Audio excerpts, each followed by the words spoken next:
Good morning, students. Today we are going to learn writing section, that means composition. Before this, we have learned email and essay writing, but because of unit test 4, we have to learn this topic. The title of the topic is report writing.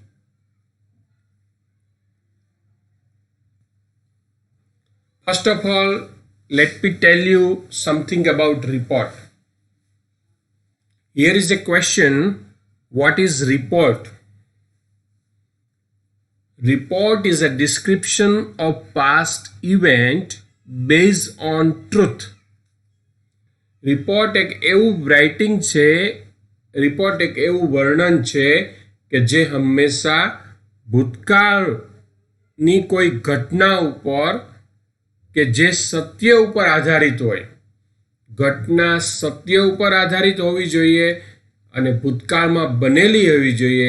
એ ઘટનાનું વર્ણન એટલે report. Let me read once again. Report is a description. Report is a writing of past event based on truth. Second definition of report is literature in hurry. That means ઉતાવળે લખાયેલું સાહિત્ય એટલે અહેવાલ. Why it is called literature in hurry? It is called literature in hurry because report is always written in hurry. તમે ન્યૂઝપેપરની દુનિયામાં જો તમે જુઓ તો તમને ખ્યાલ આવે કે ઘડિયાળના કાંટે રિપોર્ટ લખાતા હોય છે. દરેક ન્યૂઝપેપર, દરેક છાપું છે એ પ્રસિદ્ધ થવાની એક એની ડેડલાઇન હોય છે. ફોર એક્ઝામ્પલ કે કોઈ પણ આપણું ગુજરાત સમાચાર હોય, સંદેશ હોય, દિવ્ય ભાસ્કર હોય, ફૂલછાપ હોય, એ રાત્રે 12 વાગે કે રાતના 2 વાગે એવી એની ડેડલાઇન હોય છે. જે આઉટ ઓફ સિટી જવાના હોય એને રાતના 12 વાગ્યાની ડેડલાઇન હોય. તો 12 વાગ્યા સુધીમાં જે કાંઈ સમાચાર આવે એ છાપામાં લેવાતા હોય છે. માની લો કે 11:45 કોઈ એક અગત્યની ઘટના બને છે, કોઈ બહુ મોટી અને મહત્વની ઘટના બને છે અને એ રિપોર્ટ લેવો જરૂરી છે. હવે ડેડલાઇન તો 12 વાગ્યાની છે, તો એ 15 મિનિટની અંદર અહેવાલ લખાય છે અને સ્વાભાવિક રીતે બહુ ઝડપથી લખાય. એટલા માટે રિપોર્ટ ઇઝ લિટરેચર ઇન હરી. કોઈ સાંજનું દૈનિક હોય, સાંધ્ય દૈનિક જેને આપણે કહીએ છીએ, બરાબર છે, અકીલા છે, ગુજરાત સમાચાર છે, ગુજરાત મિરર છે, આજ તક છે, તો આ બધાની ડેડલાઇન બપોરના 12 વાગ્યા સુધીની. તો બપોરે 12 વાગ્યા સુધીમાં જે કાંઈ સમાચાર આવે એ એમને લેવાના હોય છે. અથવા તો જે રાજકોટ સિટીને, જેને આપણે ડાક, જે સિટી એડિશન કહીએ છીએ, શહેરની આવૃત્તિ, તો એમની ડેડલાઇન છે એ બપોરે 4 વાગ્યા સુધીની હોય છે. તો 4 વાગ્યા સુધીમાં જે કાંઈ સમાચાર આવે એ લેતા હોય છે. માની લો કે 3:30 કોઈ મહત્વની ઘટના બને છે, તો એ 30 મિનિટમાં રિપોર્ટ ઝડપથી લખાય છે. એટલે લિટરેચર ઇન હરી એવું પણ રિપોર્ટને કહેવામાં આવ્યું છે. તો રિપોર્ટ શું છે એના વિશે આપણે સમજણ મેળવી. રિપોર્ટ છે એ હંમેશા સત્ય ઘટના ઉપર આધારિત કોઈ ભૂતકાળની ઘટના હોય એના ઉપરનું વર્ણન એટલે report. Let me tell you, there is a difference between news and report. Narendra Modi રાજકોટની મુલાકાત લેશે, આ એક ન્યૂઝ છે, સમાચાર છે. પણ નરેન્દ્ર મોદી રાજકોટની મુલાકાત આવ્યા અને એનો જે અહેવાલ લખવામાં આવે એને આપણે રિપોર્ટ કહીશું. માની લો કે નરેન્દ્ર મોદી રાજકોટની મુલાકાત છેલ્લી ઘડીએ કેન્સલ કરી તો પણ એ એક અહેવાલ જ બનશે. તો ન્યૂઝ છે એ ભવિષ્યકાળમાં હોઈ શકે કે નરેન્દ્ર મોદી રાજકોટની મુલાકાતે આવશે. આ એક ન્યૂઝ છે, સમાચાર છે, બરાબર. તો ન્યૂઝ ભવિષ્યકાળમાં હોઈ શકે પણ રિપોર્ટ હંમેશા ભૂતકાળમાં જ હોવાનો છે. Vote is the characteristic of good report? એક સારા રિપોર્ટની લાક્ષણિકતાઓ શું છે? કેવા રિપોર્ટને આપણે સારો રિપોર્ટ ગણીશું? કેરેક્ટરિસ્ટિક એટલે લાક્ષણિકતાઓ. Characteristic of good report is first of all based on fact, based on truth.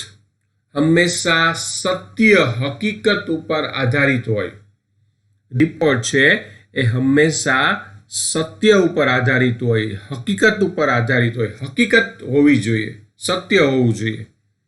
કોઈ ખોટી માહિતી ઉપર રિપોર્ટ બની શકે નહીં, અને કદાચ બનાવવામાં આવે તો એ સારો રિપોર્ટ ગણાશે નહીં.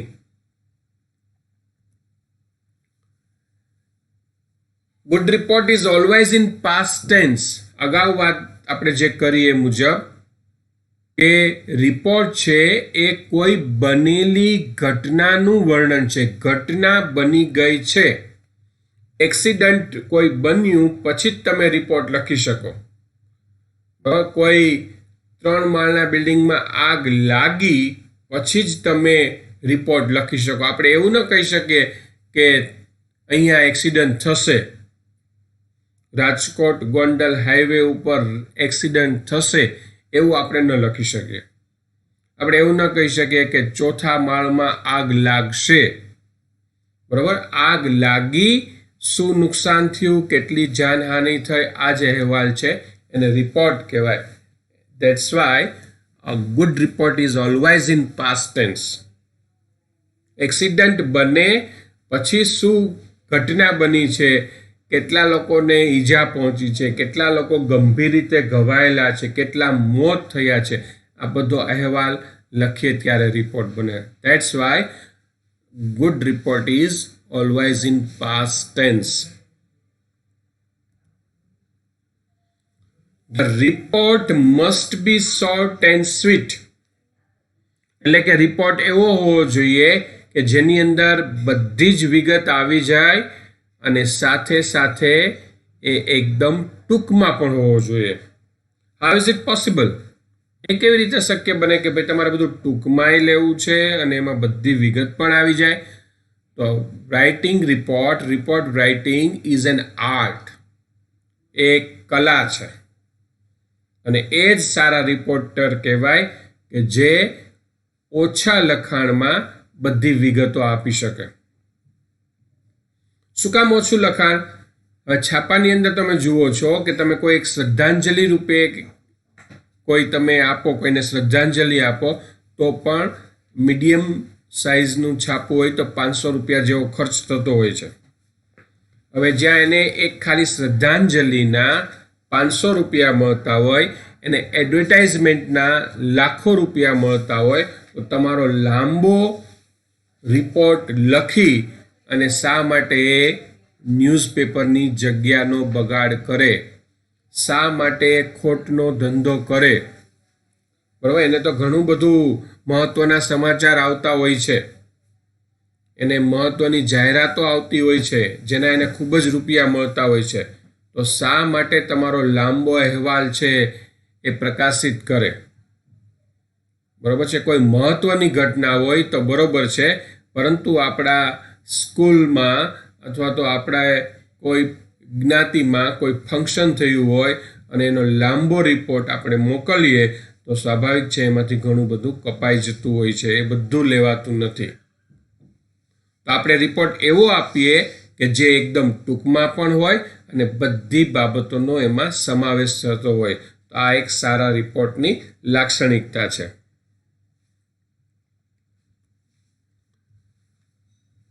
Good report always in simple language. અહેવાલ છે એ હંમેશા સરળ ભાષામાં, સાદી ભાષામાં લખાયેલો હોય છે. બરોબર.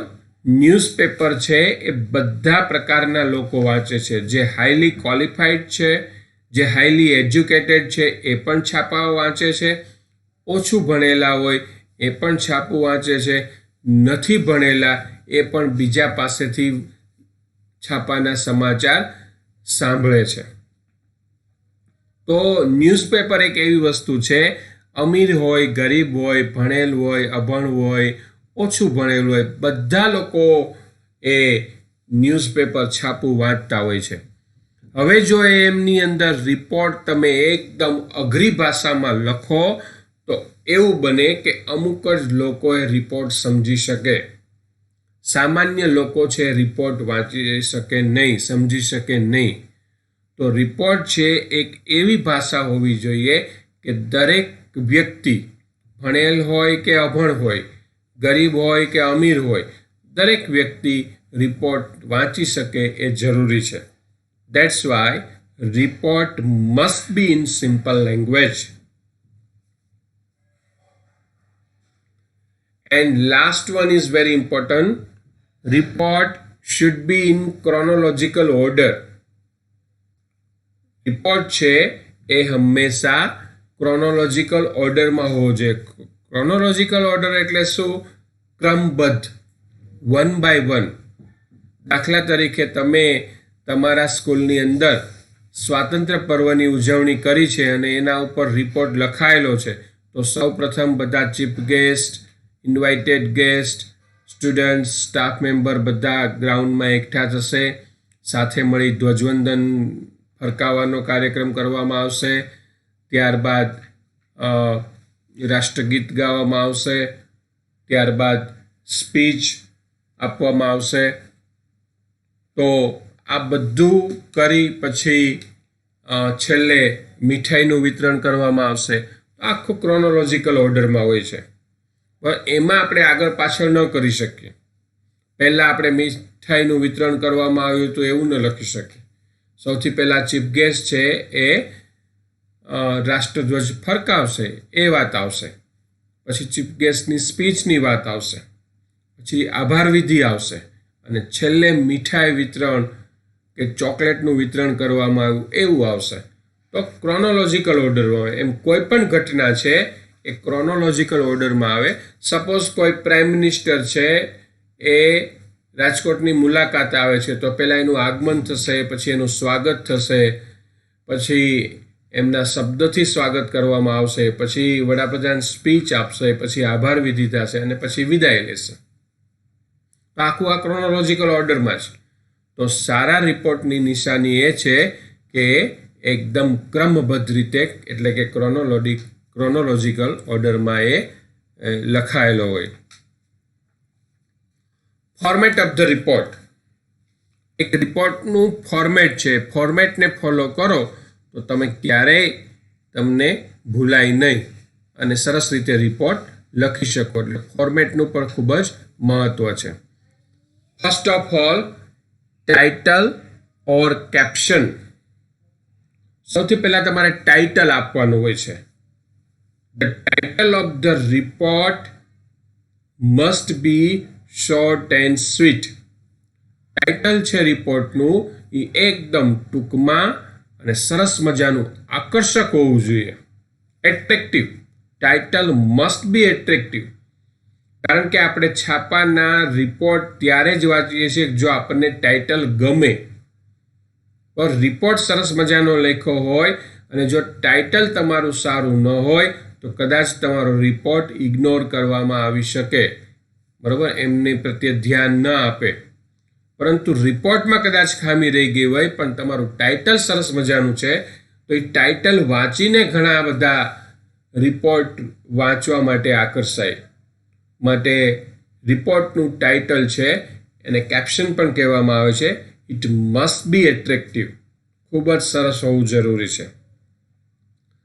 Than very important thing, date line. Date line means date plus place. ડેટનું મહત્વ છે તારીખનું પણ મહત્વ છે અને કયા સ્થળના સમાચાર છે એ પણ મહત્વનું છે. શા માટે? કે જો કોઈ જૂની ડેટનું છાપવું હશે તો એ પસ્તી ગણાશે, એ રદ્દી ગણાશે. એને આપણે બહુ ધ્યાનમાં કદાચ ન પણ લઈએ, પરંતુ જે તે તારીખનું છાપવું હોય એની કિંમત વધારે રહેશે. અથવા તો ઘટના ક્યારે બની, when it happens, that is very important. ઘટના ક્યારે બની એ મહત્વનું છે, એટલે ડેટ બહુ અગત્યની છે. પ્લેસ, કયા સ્થળના સમાચાર છે. બરોબર છે. જાપાનમાં 50ના મોત, એવા કોઈ સમાચાર હોય તો કદાચ આપણે એના ઉપર બહુ ધ્યાન નહીં આપીએ. જાપાન ઘણો દૂરનો દેશ છે, આપણે એના સાથે બહુ સંકળાયેલા નથી, ભાગ્યે જ લોકો ડિટેલ્સમાં વાંચશે. પરંતુ રાજકોટમાં 5ના મોત, જો એવા સમાચાર હોય તો તરત જ આપણે માટે મહત્વના સમાચાર બની જશે કે ભાઈ 5 વ્યક્તિના મોત શા માટે થયા, શા કારણે થયા, કોણ મૃત્યુ પામ્યું, કયા વિસ્તારમાં થયું, તરત જ આપણે રિપોર્ટ છે ડિટેલમાં વાંચીશું. તો સ્થળનું પણ મહત્વ છે. બરાબર છે. તો date line is very important in report writing. Next thing is introduction paragraph, જેને છાપાની દુનિયામાં ન્યૂઝપેપરની જે આખી જે દુનિયા છે એમાં એને ઇન્ટ્રો પણ કહેવામાં આવે છે. આખા રિપોર્ટનો સાર 2 કે 3 લીટીમાં એને ઇન્ટ્રોડક્શન પેરેગ્રાફ કહીએ છીએ આપણે. આખા રિપોર્ટનો સાર. ફોર એક્ઝામ્પલ, હું ગુજરાતીમાં બોલું છું. કોઈ એક એક્સિડન્ટ ઉપર તમે જ્યારે રિપોર્ટ લખો છો ત્યારે એ રિપોર્ટનો સાર આવો હોઈ શકે: ગઈકાલે મોડી રાત્રે ગોંડલ રાજકોટ હાઈવે પર એસટી બસ અને ટ્રક વચ્ચે અકસ્માત થતા 2 વ્યક્તિના મોત નિપજ્યા છે. તો આ મેં ગુજરાતીમાં તમને એક ઇન્ટ્રો આપ્યો. બરાબર છે. તો આખા રિપોર્ટના મહત્વનો જે સમાચાર છે, આખા રિપોર્ટનો જે સાર છે એ કે 2 કે 3 લીટીમાં. હજી એક હું તમને ઉદાહરણ આપું. શ્રી વલ્લભ કન્યા કેળવણી મંડળ સંચાલિત શ્રી કડવીબાઈ વિરાણી કન્યા વિદ્યાલયમાં ગઈકાલે સ્વાતંત્ર્ય પર્વની ખૂબ જ ઉત્સાહપૂર્વક ઉજવણી થઈ હતી. તો કોઈ સ્વાતંત્ર્ય પર્વ ઉપર આપણે જ્યારે રિપોર્ટ લખીએ ત્યારે આ એનું ઇન્ટ્રોડક્શન થઈ જાય. પછી રિપોર્ટ ઇન ડિટેલ્સ, પછી તમારે ડિટેલ્સમાં ઇન ક્રોનોલોજીકલ ઓર્ડરમાં 1 by 1 જે કાંઈ ડિટેલ્સ છે એ ટૂંકમાં પણ બધી ડિટેલ્સ આવી જાય એ રીતે પેરેગ્રાફ પાડી અને રિપોર્ટ લખવાનો હોય છે. તો ઇન્ટ્રોડક્શન પેરેગ્રાફ અને રિપોર્ટ ઇન ડિટેલ્સ, આમ રિપોર્ટમાં 2 પેરેગ્રાફ પાડી શકાય છે. પેરેગ્રાફ પાડવાની બાબતમાં ઘણા લોકો કન્ફ્યુઝ થતા હોય છે કે બીજા વધારે પેરેગ્રાફ પાડી શકાય કે નહીં. તો આપણે આપણી સરળતા માટે પાડી શકીએ છીએ. For example, you are writing a report about tree plantation week. તમે ટ્રી પ્લાન્ટેશન વીક એટલે કે વૃક્ષારોપણનું સપ્તાહ, બરાબર, આખા સપ્તાહ દરમિયાન વૃક્ષારોપણ કરીએ છીએ તો એનો આપણે અહેવાલ લખીએ છીએ, રિપોર્ટ લખીએ છીએ. તો એમાં પહેલાં ઓપનિંગ સેરેમની હોય, જેમાં ઉદ્ઘાટન વિધિને એ બધું થતું હોય. પછીના દિવસોમાં વૃક્ષારોપણ થાય અને છેલ્લા દિવસે પાછું ક્લોઝિંગ સેરેમની આવે, ક્લોઝિંગ ફંક્શન આવે. તો એમાં પછી છેલ્લા દિવસે બધું આભાર વિધિ છે, ઇનામ વિતરણ છે, સર્ટિફિકેટનું વિતરણ કરવામાં. તો આવા 3 વસ્તુ થાય. તો આમાં તમે 3 પેરેગ્રાફ પાડી શકો. તો જો તમારો અહેવાલ મોટો હોય તો તમે જરૂર મુજબ પાડી શકો છો. બાકી સામાન્ય રિપોર્ટની અંદર 2 તમે પેરેગ્રાફમાં લખી શકો. તો આજે આપણે રિપોર્ટ શું છે એના વિશે માહિતી મેળવી. What is report. ત્યારબાદ what is the good characteristic of report એના વિશે વાત કરીએ આપણે. અને છેલ્લે ફોર્મેટ ઓફ ધ રિપોર્ટ, રિપોર્ટનું ફોર્મેટ કેવું હોય એના વિશે વાત કરી.